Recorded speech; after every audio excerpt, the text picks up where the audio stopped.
Pa kao što ste rekli, projekat koji smo započeli i za koji smo dobili sredstva od Komisije od igara na sreću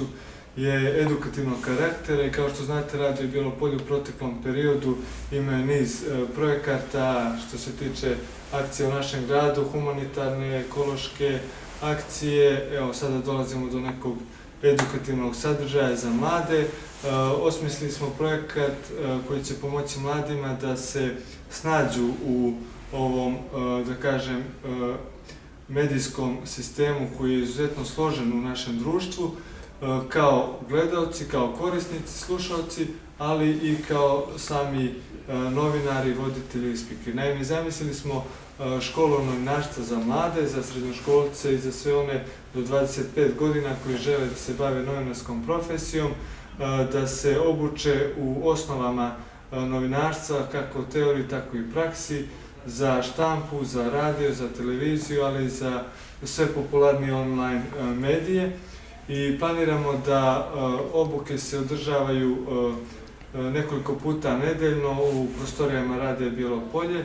u redakciji koja će biti savremeno opremljena za te namjene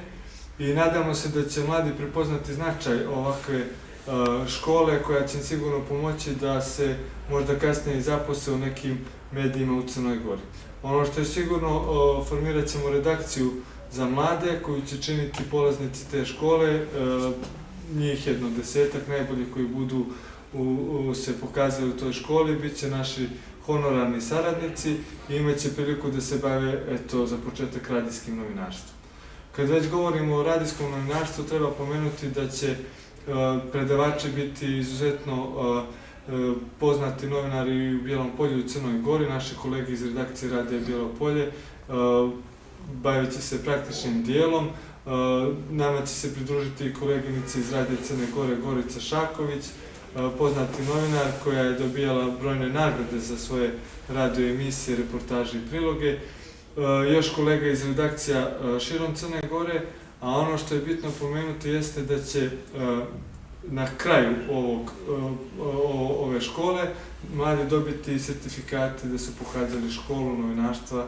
koju, evo, po prvi put pokrećemo u Bijelom Polju.